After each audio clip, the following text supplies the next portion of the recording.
What's up, bodyweight warriors, and welcome back to another video. Today I've got a quick video for you and some recommendations about how we can deadlift to get more flexible.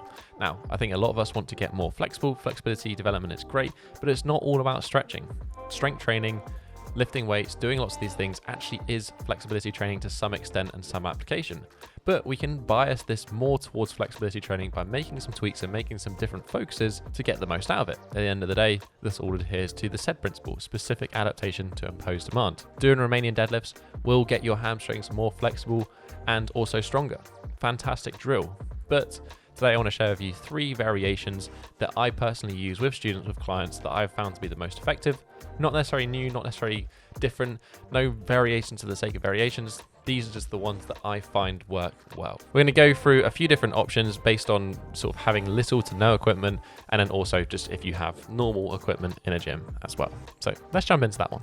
So the first variation I want to mention is the stride stance Romanian deadlift. Now this one is one of those exercises that is great for people who have either less equipment, whether you're training at home or whatever. It's also great if you have a slight aversion to lifting weights, whether that's more out of fear or maybe there's some injuries or something that's preventing you from lifting heavier loads, and arguably probably one of the exercises that is more focused around developing range of motion. This exercise is a unilateral exercise, meaning it only uses one side of the body and probably could be compared to the more common single leg Romanian deadlift.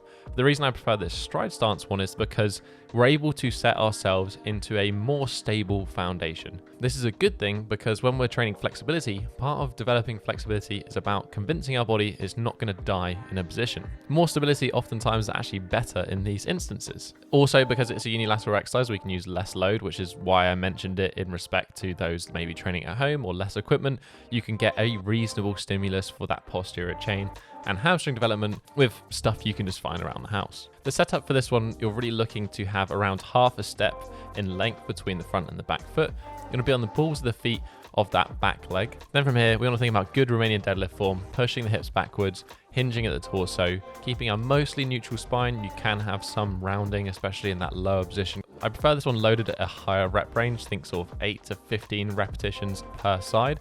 And because we're doing both sides with the other leg supporting, we're almost going to get like double the reps on the lower back as well. So it's a pretty pumpy one.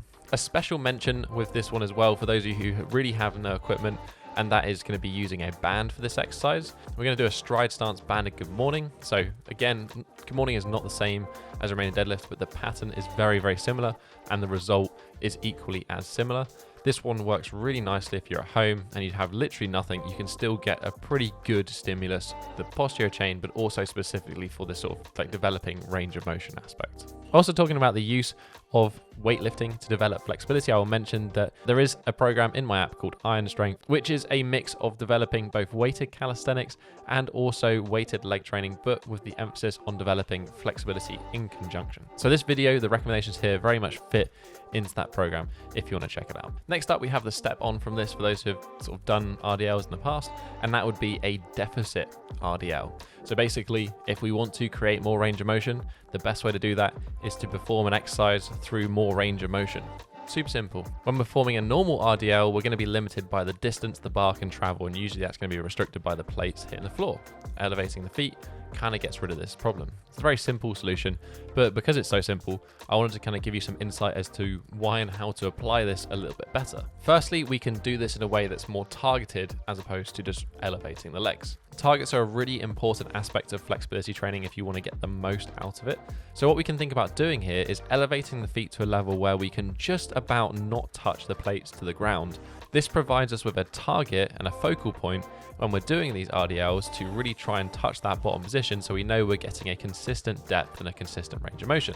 Once we can consistently hit the ground on that level, we just simply raise the feet a little bit more and again work trying to increase that depth. It's also just a nice way of providing feedback in terms of kind of how you're progressing when it comes to range of motion as opposed to just like how much weight you're lifting. Another special mention here for those of you who don't want to necessarily elevate your feet up in the same aspect or don't have the capacity to do so like safely, we can always use grip positioning as a way of adjusting how far that bar can travel, and that would be in the form of performing a snatch grip Romanian deadlift. Actually a fantastic exercise in general. It's a pretty good stimulus for also that mid back as well and holding this position, but again, it's just going to allow that bar to travel a little bit further and increase the range of motion that we're using. The third and final option, probably the most unpleasant, the least comfortable one, is going to be the flexed foot or toes elevated position. Again, this one is nice and simple. It's just a normal RDL, normal Romanian deadlift, but instead we're going to elevate and we're going to provide what would be a pre-stretch over the hamstring and the calf by putting something underneath the toes, so we increase that angle of dorsiflexion. This one really originated with the use in like general strength and conditioning principles, people like Poliquin, and that would be actually to more increase the stimulus on the hamstring during the Romanian deadlift. But I've certainly found over the years that giving people flex foot hamstring drills can take their hamstring range of motion development up to kind of that next level, and there's a few reasons for this. Number one is that it provides a pre-stretch. It provides a stretch over the calf and the hamstring and basically gives you more of a stretch through the same range of motion. It really allows you to stretch that entire posterior chain in this hip hinge motion, dramatically changing the feeling of the exercise. Very simply, just give this one a go and feel the difference. But it also includes a slight nerve element in relation to the sciatic nerve, which is equally an important part of developing good hamstring flexibility. It doesn't need much of a stimulus initially. I would literally, grab like some micro plates, 2 to 3 centimeters, and place that underneath the ball of the foot, underneath the toes. You get that slight increase in the flexing of the foot.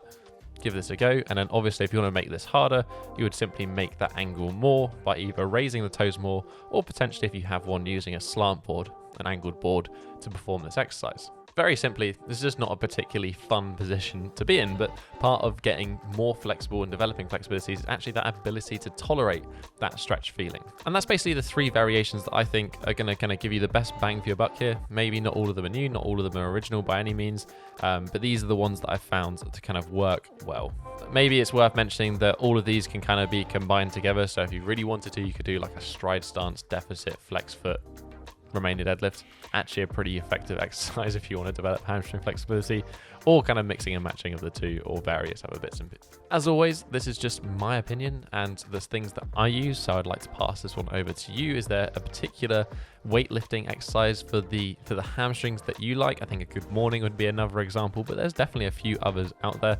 If you do have one, then feel free to leave that one in the comments section down below. I'd love to hear your opinion on this one. As always, if you enjoyed this video, you can hit that thumbs up button and support the channel. Right next to it is the subscribe button if you want to join the Bodyweight Warrior tribe. Don't miss out on any more future videos. But that's basically been it for this week, guys. I'll catch you in the next one. Have a strong week, and peace.